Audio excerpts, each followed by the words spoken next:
करवाली में एक घूमने चर्चा चल रही है कि बड़े चौटाला साहब ने वायदा किया था कि आदित्य को विधानसभा में भेजेंगे, तो समय आ गया, वादा पूरा कर दिया कि नहीं कर दिया? चौटाला साहब और चौधरी देवीलाल ने जिस किसी से वायदा किया उसको उन्होंने पूरा किया। उन्होंने किसी को लारा नहीं दिया।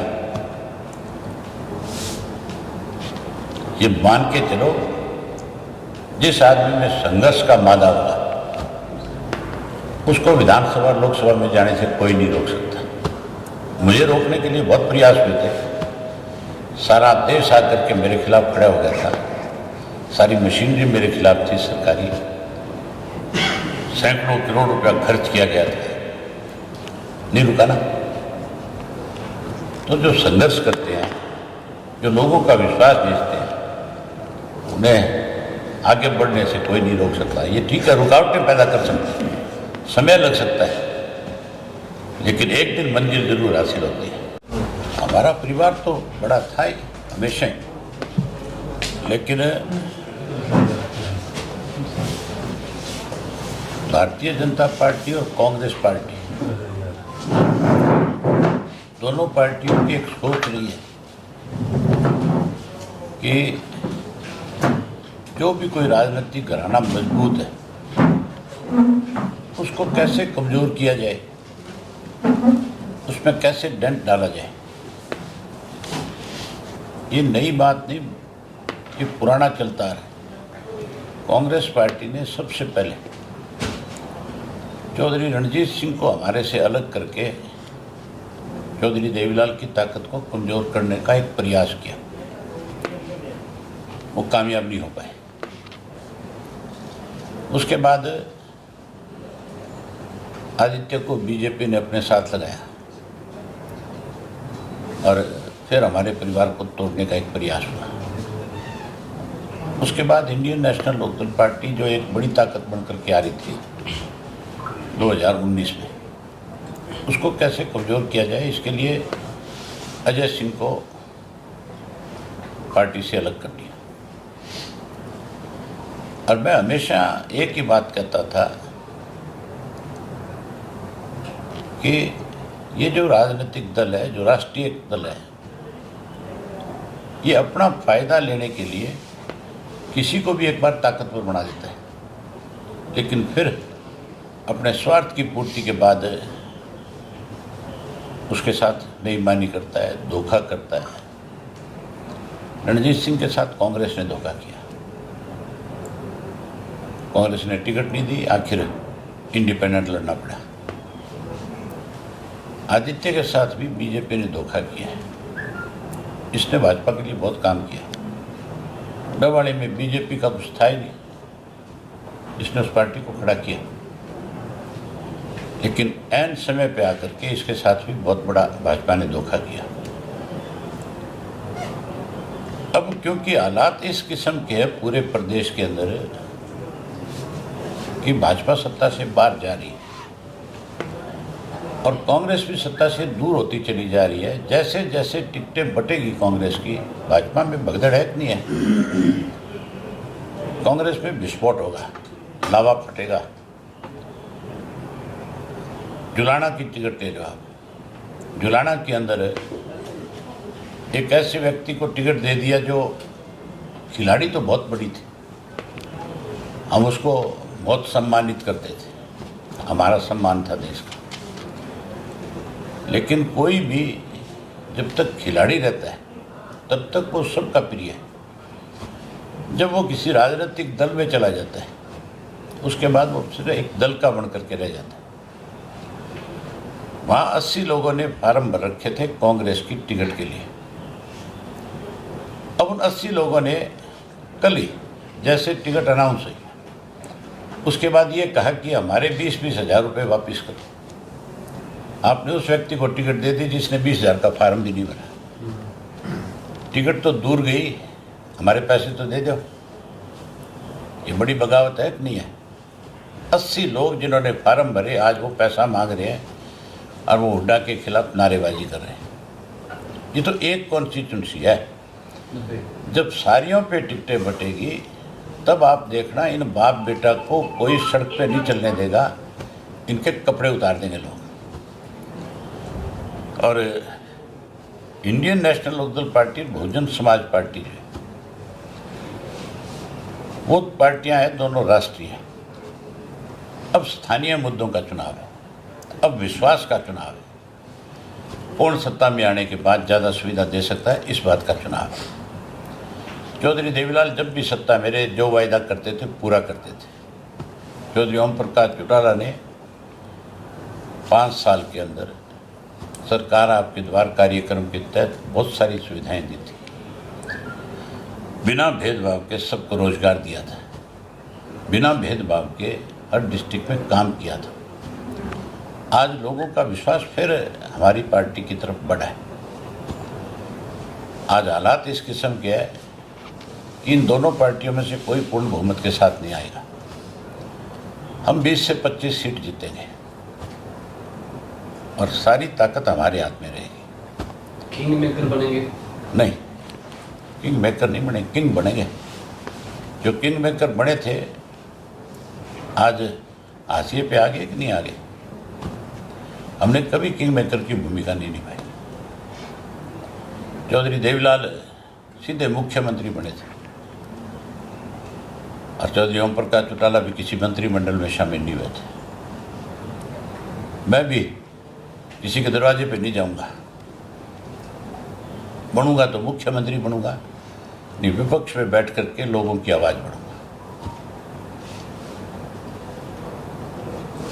आदित्य के आने से हमारा जो डवाली विधानसभा क्षेत्र है, जहाँ इसने मेहनत करी है, वहाँ लगातार लोगों की एक भावना थी कि हमें इकट्ठा होना चाहिए और यहाँ की जिम्मेवारी इसको सौंपनी चाहिए। मैंने इसके लिए सर्वे कराया था और लोगों की भावनाएं जो थी, जब कार्यकर्ताओं से बात होती थी, हमने उसको आगे बढ़ाया। आज इंडियन नेशनल लोकदल पार्टी की 5 सीटें सरसा की कंफर्म होगी। दवाली से कल आदित्य नॉमिनेशन फाइल करेगा, चौटाला साहब स्वयं नॉमिनेशन फाइल कराने जाएंगे और आज हजारों लोग जो है, जिनके साथ लगातार ये संपर्क कर रहा था, जिनसे मिल रहा था, जिनके काम किए, वो सारे आए हुए थे और सब लोगों ने बहुत खुशी जाहिर करी इस बात की कि हमारी मेहनत जब रंग ले आएगी। मुझे बहुत भरोसा है डवाली के लोगों पे। हमारे साथ डवाली के लोगों का कोई राजनीतिक रिश्ता नहीं है, हमारे और डवाली के लोगों का रिश्ता सामाजिक और पारिवारिक है। लोग खूब खुल करके समर्थन देंगे, आशीर्वाद देंगे और बहुमत के साथ जिताएंगे। आज ही जो वहाँ की वीडियोग्राफी आप लोगों ने करी है, जो तुम दिखाओगे अपने सोशल मीडिया से, इलेक्ट्रॉनिक मीडिया से, तो जो कोई चुनाव के मैदान में घूम रहे हैं, जो कोई सहारा ले रहे हैं हमारे नाम का, आज उनकी असलियत सब लोगों के सामने आ जाएगी। कुछ लोगों ने तो माफ़ी मांगनी शुरू कर दी लोगों से कि हमारे से बड़ी भूल होगी, गलती होगी, हमें माफ़ कर दो। उन लोगों को इसलिए माफ़ी नहीं मिल सकती कि उन्होंने चौधरी देवीलाल की भावनाओं के साथ खिलवाड़ किया। वो स्वार्थी थे, केवल अपनी जेब भरने के लिए भारतीय जनता पार्टी के साथ खड़े हो गए थे और उन्होंने बहुत लूटने का काम किया था। ये हर आदमी को पता है इस बात का। अब तो लोग इंतजार कर रहे हैं कि किस दिन 6 तारीख 5 तारीख आए, वोट डालने का दिन आए, उस दिन तसल्ली करा देंगे, पूरा बैम निकाल देंगे। आप कब नॉमिनेशन भरोगे? मैं 12 तारीख को, मेरा 12 को नॉमिनेशन है। हम कल अपनी सारी सीटों का डिसाइड कर देंगे कि कौन कौन कहाँ से चुनाव लड़ेगा। कल हम और बहुजन समाज पार्टी के लोग संयुक्त रूप से लिस्ट जारी करेंगे। डवाली में घूमने चर्चा चल रही है कि बड़े चौटाला साहब ने वायदा किया था कि आदित्य को विधानसभा में भेजेंगे, तो समय आ गया, वादा पूरा कर दिया कि नहीं कर दिया? चौटाला साहब और चौधरी देवीलाल ने जिस किसी से वायदा किया उसको उन्होंने पूरा किया। उन्होंने किसी को लारा नहीं दिया। ये मान के चलो, जिस आदमी में संघर्ष का मादा होगा उसको विधानसभा और लोकसभा में जाने से कोई नहीं रोक सकता। मुझे रोकने के लिए बहुत प्रयास हुए थे, सारा देश आकर के मेरे खिलाफ खड़ा हो गया था, सारी मशीनरी मेरे खिलाफ थी सरकारी, सैकड़ों करोड़ रुपया खर्च किया गया था, नहीं रुका ना। तो जो संघर्ष करते हैं, जो लोगों का विश्वास जीतते हैं, उन्हें आगे बढ़ने से कोई नहीं रोक सकता। ये ठीक है, रुकावटें पैदा कर सकते हैं, समय लग सकता है, लेकिन एक दिन मंजिल जरूर हासिल होती है। ये एक जन भावना थी, लोगों के साथ काफ़ी समय से लगा हुआ था।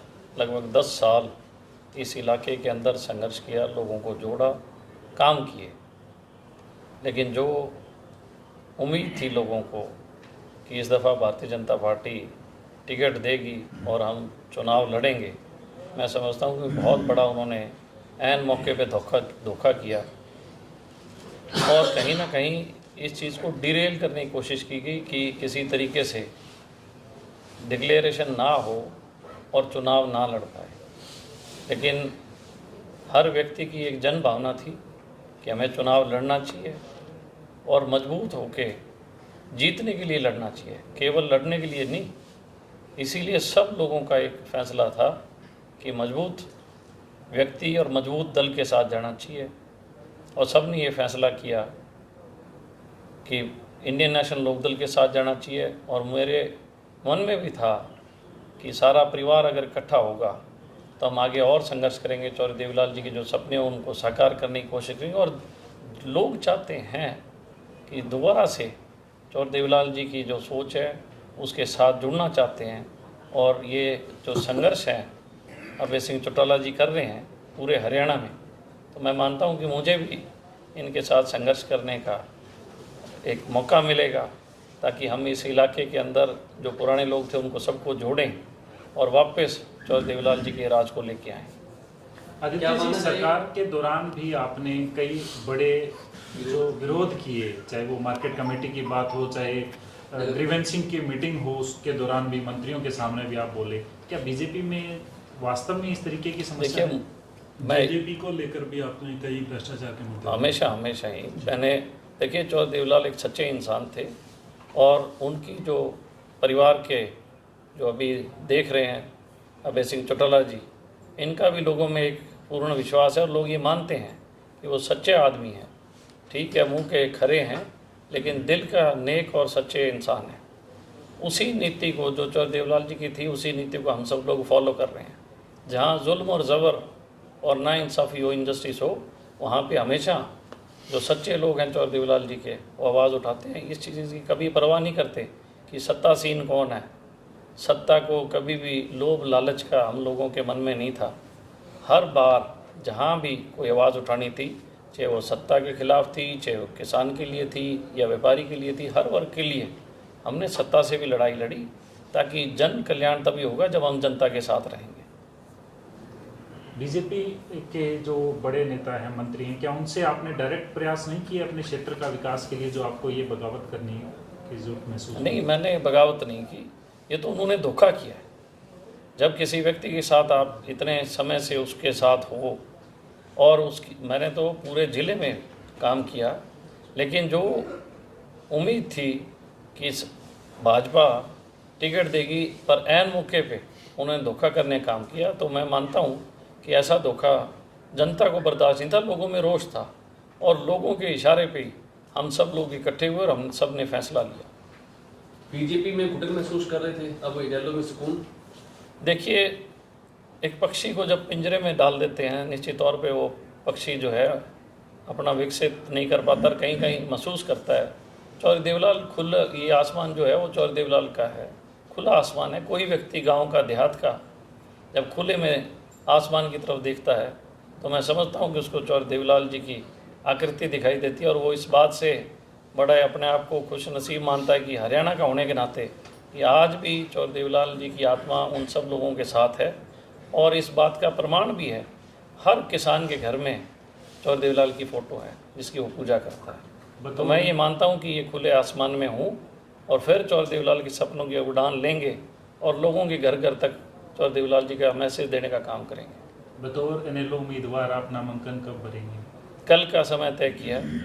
कल 10:30 बजे सब लोग इकट्ठे होंगे, उसके बाद सब लोग नामांकन के लिए जाएंगे।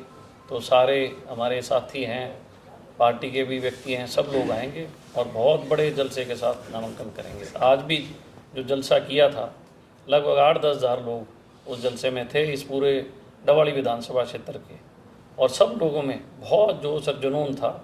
और अब ये लड़ाई जो है निश्चित तौर पे आज इस बात का प्रमाण है कि डवाली इंडियन नेशनल लोकदल जीत चुकी है बहुत बड़े मार्जिन से। जितने जी 10 साल बीजेपी की सरकार रही, उसके बाद जिस तरह से टिकटों के बंटवारे के बाद भगदड़ में क्या देखते हैं ओवरऑल, क्या स्थिति रहने वाली बीजेपी? देखिए, कोई भी फैसला जो जनता के खिलाफ होता है, जनता बगावत करती है, विरोध करती है, ये उनकी मानसिकता झलकती है। जैसा कि अभी अभय सिंह जी ने बताया कि वो चौधरी देवीलाल जी की सोच को मारना चाहते हैं।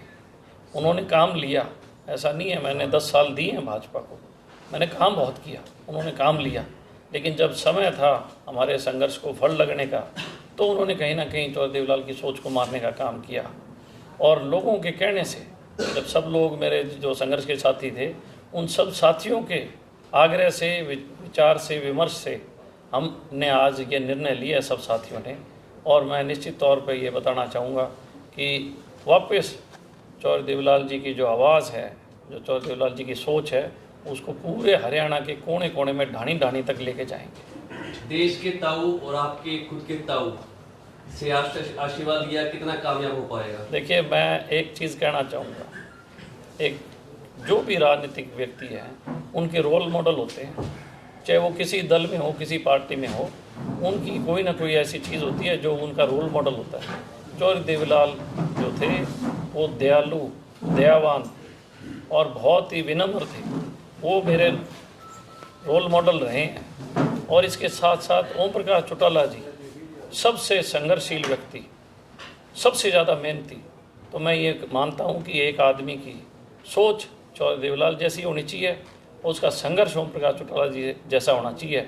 ये दोनों चीज़ जब मिल जाती है निश्चित तौर पे वो हमेशा फतेह करते हैं, हमेशा जन कल्याण करते हैं। तो दोनों के जो है मेरे रोल मॉडल रहे हैं दोनों लोग।